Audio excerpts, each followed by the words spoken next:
कुछ हलकों में अगर पीटीआई की रिंग ना होती तो वहाँ बेहतर रिजल्ट आ जाने थे। तो आप लोग सामने लेके आ सकते हैं ओरिजिनल फॉर्म 45 आपके पास जो मौजूद हैं। आपको कैसा लग रहा है कि मरियम नवाज चीफ मिनिस्टर हैं? हमारा आपको पता है कि ये डिसाइड हुआ था कि 8 सीटों पर जो है कैंडिडेट नहीं खड़े होंगे। यहाँ पर पंजाब में कोई सोलर पैनल का अगर कोई असेंबली प्लांट नहीं लगा हुआ तो मेरे ख्याल में कि वो भी लगाना चाहिए।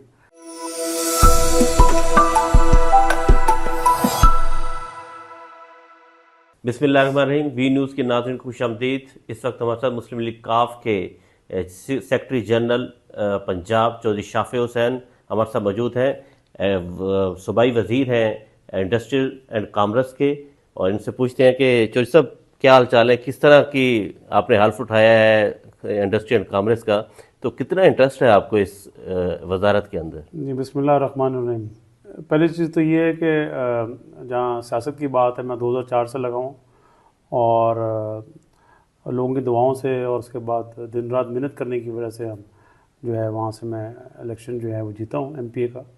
और जहाँ बात कर रहे हैं वजारत की, इसमें जो है मैं समझता हूँ कि इंडस्ट्रीज़ एंड कॉमर्स और साथ में ये स्पेशल डेवलपमेंट स्किल्स भी इस मिनिस्ट्री के अंदर आता है, जिसमें टेफ्टा है और बाकी मुख्तलिफ डिपार्टमेंट्स हैं।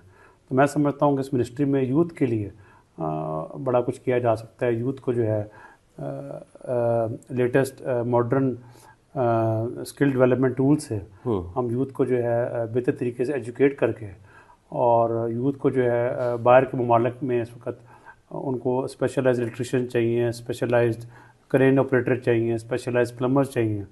तो यूथ को हम अच्छी तरह एजुकेट करके अगर हम बाहर के मुल्कों में यूथ जाए, वहाँ पर जॉब्स अवेलेबल हैं और वहाँ से फिर यूथ जो है जो भी इनकम कमाएगी डॉलर्स में, यूरोज़ में, और जब वो यहाँ पर भेजेंगे अपनी फैमिलीज़ को तो उससे जो है फॉरेन रेमिटेंस जो है उसमें बेहतरी आएगी और उसकी वजह से फिर इकॉनमी में बेहतर रहेगी।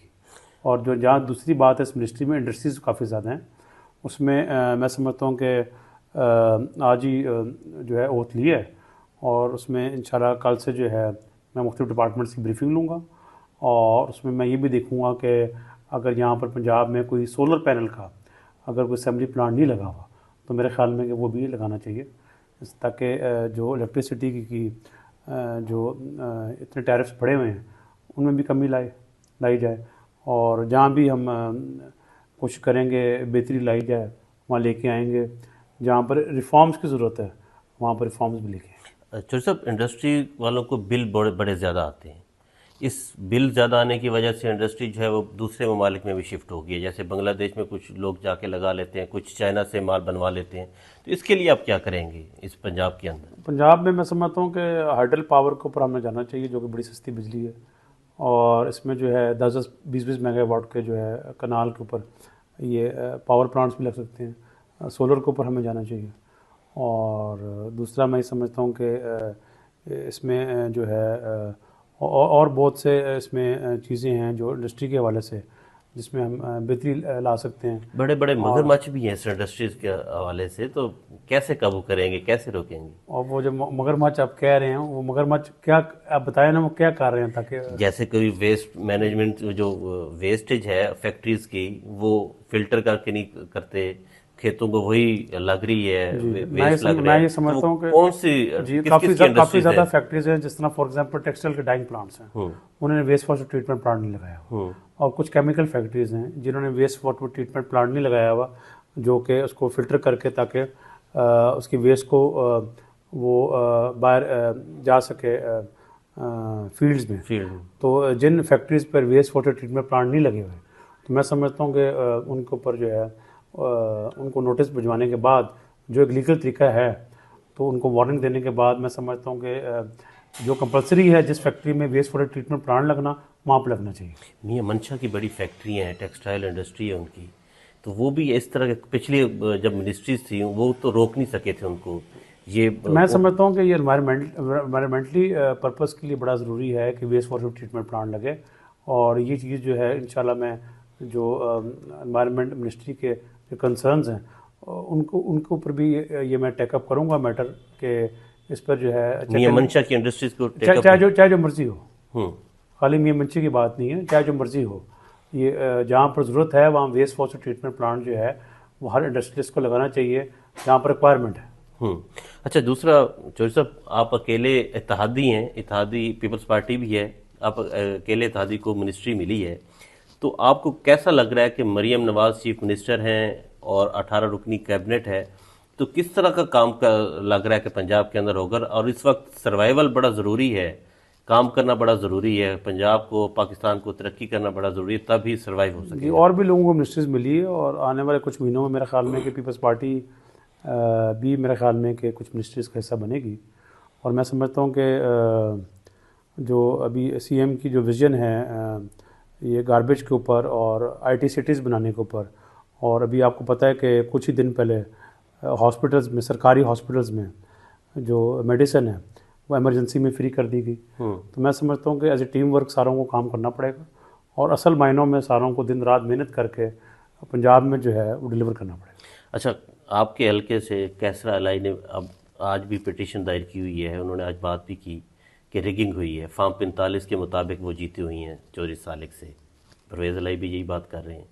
तो ये लग रहा है कि फॉर्म 45 में वो जीते हुए हैं, फॉर्म 47 में जो है वो नहीं, आप फॉर्म 45 जो है वो हमारे पास भी है, ठीक है। कुछ लोगों के पास फेक फॉर्म 45 है, कार्बोनेटेड जो कार्बन कॉपी वाला होता है। तो हमारे पास ही फॉर्म 45 है, बल्कि इन्होंने तो पीटीआई ने तो काफ़ी हमारे हल्कों में रेकिंग भी की है। तो काफ़ी पोलिंग पर जो है वो खुलेआम स्टैंप्स लगती रही हैं और काफ़ी पोलिंग स्टेशन पर पुलिस भी नहीं थी उनको रोकने के लिए। तो मैं समझता हूँ कि अगर कुछ हल्कों में अगर पीटीआई की रिंग ना होती तो वहाँ बेहतर रिजल्ट आ जाने थे। अब शुक्र अल्लाह का कि मैं और सालिक साहब जीत गए। और आपको पता है कि अक्सर जो हारने वाले होते हैं वो फिर यही कहते हैं कि हमारे साथ धांधली है। चौधरी साहब, अगर वो उनके पास कार्बन पेपर वाले फॉर्म 45 हैं तो आप लोग सामने लेके आ सकते हैं ओरिजिनल फॉर्म 45 आपके पास जो मौजूद हैं? जैसे वो चैलेंज भी कर रहे हैं कि हम सामने लाते हैं, मीडिया के सामने लाते हैं, सुप्रीम कोर्ट के सामने लाते हैं। लेके आए ना, सुप्रीम कोर्ट में लेके आए। मीडिया ट्रायल वाला जो एक होता है ना एक चीज़ तरीकाकार, वो ठीक नहीं है। जो एक लीगल फॉरम है वो सुप्रीम कोर्ट है, तो वो भी सुप्रीम कोर्ट में ले, हम भी सुप्रीम कोर्ट में ले आते। आप लोग हमारे पास भी ओरिजिनल फॉर्म्स हैं, हम जाने के लिए तैयार हैं। आप लोग जाने के लिए तैयार हैं फॉर्म 45 के बिल्कुल ऊपर? फोरेंसिक होना चाहिए। ओके। अच्छा, दूसरा ये बताएं चौधरी साहब, और अगर वो गलत निकल आए फिर वो लिख के दे देंगे कि सारी उम्र की सियासत छोड़ते हैं।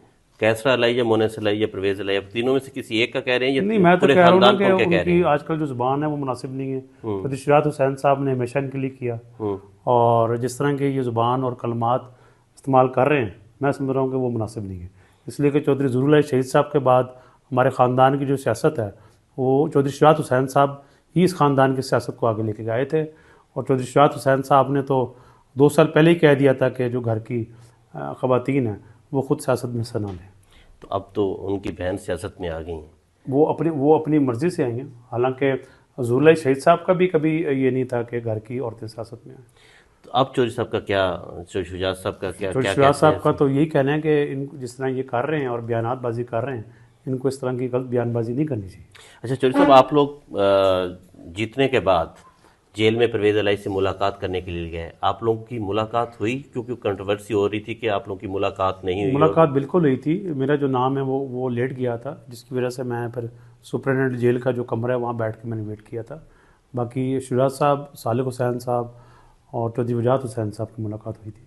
ये जो आखिरी मुलाकात हुई। तो किस तरह की मुलाकात हुई? चौधरी परवेज अलाई दोबारा आना चाह रहे हैं? मुलाकात नॉर्मल हुई थी, कोई मतलब कि इंटरनल बातें थी। अब वो मैं मुनासिब नहीं है कि मैं मीडिया में करूं। उधर उन्होंने जिक्र नहीं किया कि फॉर्म 45? नहीं, वहाँ पर उन्होंने जिक्र नहीं किया।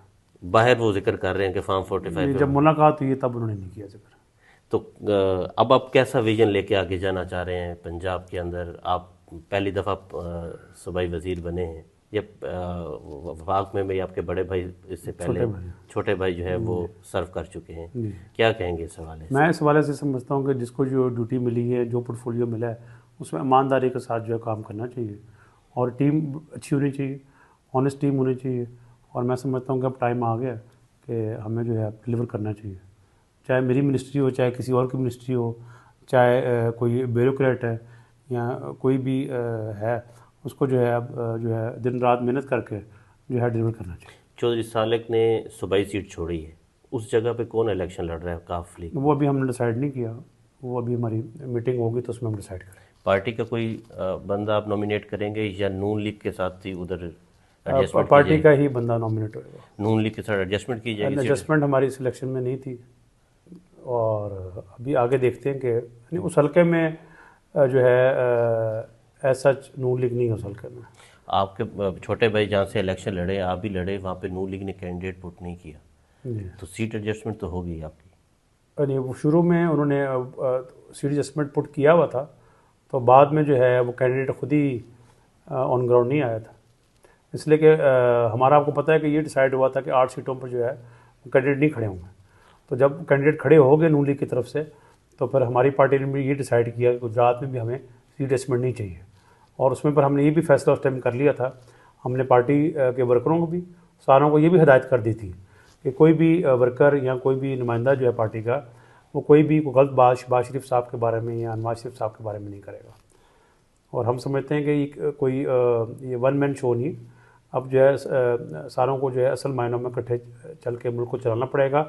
और मैं समझता हूँ कि अब जो पार्टीज़ हैं उनको भी शायद इस चीज़ का एहसास हो गया है कि अगर अभी हमने डिलीवर ना किया तो फिर मेरे ख्याल में कि दोबारा ये चांस नहीं मिलेगा। आपके पास पंजाब के अंदर बड़ी सख्त अपोजिशन है, असम्बली के अंदर भी, बाहर भी आप लोगों को बड़ी तनकीद का मैं सामना समझता हूँ कि पंजाब में कोई सख्त अपोजिशन नहीं है, अभी 2-3 इजलास हुए हैं, अभी अब आगे उन्होंने बड़ा हल्ला गुला किया है, नहीं वो तो नॉर्मल होता है हल्ला गुल्ला। मरीम नवाज के ऊपर बड़ी तनकीद की है, नवाज शरीफ के ऊपर बड़े नारे लगाए अपोजिशन का हैं। तो यही काम है ना, और क्या होता है अपोजिशन का काम। अभी अब आगे देखें ना, तो रिटर्न भी अपोजिशन को कहने के लिए हमारे पास काफ़ी बातें हैं। क्या क्या कहना चाह रहे हैं आप? वो आप असेंबली इजलास में हैं तो पता लगेगा। इजलास के अंदर तो काफ़ी तनकीद होती है, जैसे कि आप करना चाह रहे हैं, डिलीवर करना चाह रहे हैं, तो कई करप्शन की चीज़ें होती हैं, जैसे कई नैब के केसेस गए हैं मुख्तलिफ डिपार्टमेंट्स के हवाले से, तो बड़ी तनकीद। देखिए, जहाँ करप्शन की बात है ना, वहाँ पर जितनी करप्शन केयर टेकर से पहले जो पिछली 2 हुकूमतें थी पंजाब में, इतनी करप्शन उन 2 गवर्नमेंट्स में हुई है पंजाब की तारीख में नहीं हुई। ट्रांसफ़र पोस्टिंग के पैसे लिए गए, भर्तियों के और पैसे लिए गए। और इस केयर टेकर से पहले जो पहले हुकूमत थी पंजाब में, उसमें जो यूनिवर्सिटीज़ के चार्टर दिए गए थ्रू पंजाब असेंबली, और वो अक्सर वो चार्टर थे कि SOPs के मुताबिक नहीं थे, और वो चार्टर देने में भी पैसे लिए गए, और बहुत सी चीज़ें। रमज़ान पैकेज के हवाले से जैसे चीफ मिनिस्टर ने आज भी ऐलान किया, तो आपकी जो वजारत है वो भी इसमें इन्वॉल्व होती है, तो इससे करप्शन से पाक कैसे करेंगे? इसमें पूरा जो है एक सिस्टम बनाया जा रहा है, और इसी हवाले से जो है कल मेरी मीटिंग भी है, पहली मीटिंग है ये रमज़ान के हवाले से ही कल मीटिंग्स होंगी। और कल सुबह भी जो है जो कैबिनेट का ने जो हल्फ लिया आज कैबिनेट मेंबर्स ने, कल जो पहली मीटिंग है वो भी रमज़ान पैकेज के ऊपर ही है। आखिरी सवाल आपसे कि मोहम्मद सलाई स्पेन में बैठे हैं, आप पाकिस्तान में वज़ीर बन गए हैं, आपके बड़े छोटे भाई भी बनने जा रहे हैं, तो क्या मैसेज देंगे उसे? मैंने क्या मैसेज देना, वो समझता है, सालों से समझदार है, उसको खुद पता होगा। आपसे कभी सियासत के ऊपर उनकी गपशप हुई आज से 2 साल पहले, 1.5 साल पहले? जी हुई थी 2.5 साल पहले, तो उसमें उसने ये कहा था कि बेहतर है सियासत अपनी अपनी। अब आप लोग मुकम्मल तौर पे अपनी अपनी सियासत कर रहे हैं। उसने डिसाइड किया था उस टाइम। अब तो आपको पता है 2-2.5 साल से क्या चल रहा है। मैं और सालिक साहब तो ये चाहते थे कि हम इकट्ठे चलें, इसलिए कि मैं समझता हूँ कि सियासी ख़ानदान इकट्ठे चले तो मजबूत होता है, मगर उन्होंने अपना फ़ैसला खुद ही कर लिया कि उन्होंने अपनी सियासत करनी है। तो जब उन्होंने फैसला कर लिया कि उन्होंने अपनी सियासत करनी है, तो फिर हम भी अपनी कर रहे हैं। और मैं समझता हूँ कि सियासत जो होती है वो मुल्क और कौम के लिए, अवाम की खिदमत के लिए होनी चाहिए, इसलिए नहीं होनी चाहिए कि आपने अपनी जो है वो जेब भरनी है। चौधरी शुजात ने सबको बड़ा मिला के चले हैं, तो चौधरी शुजात इस बात पे रंजीदा हैं कि आपका ख़ानदान डिवाइड हो गया?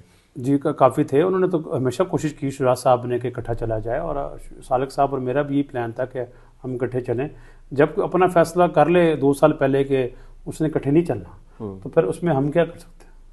चीफ, आखिरी सवाल आपसे मरीम नवाज़ के हवाले से, बड़ा सख्त रवैया था जब आप लोग काफ लीग के अंदर थे, जब परवेज़ अलाई इधर थे तो मुस्लिम लीग नून के साथ बड़ा सख्त रवैया होता था। अब आप लोगों के नज़रियात चेंज हो गए हैं, नून लीग के हवाले से, मरीम के हवाले से, नवाज शरीफ, शहबाज शरीफ के हवाले से आप लोग नज़रियात तमाम चेंज हो गए? हमें तो पहले भी कोई इशू नहीं था। आपको पता है कि शुजात साहब का तो हमेशा ही ताल्लुक़ रहा है, और मैं समझता हूँ कि चौधरी शुजात हुसैन साहब और नवाज शरीफ साहब मेरे हाल में पाकिस्तान में शायद वाहिदी 2 लीडर्स हैं जिन्होंने आज तक एक दूसरे के ख़िलाफ़ कोई बयान नहीं दिया। बहुत शुक्रिया, थैंक यू।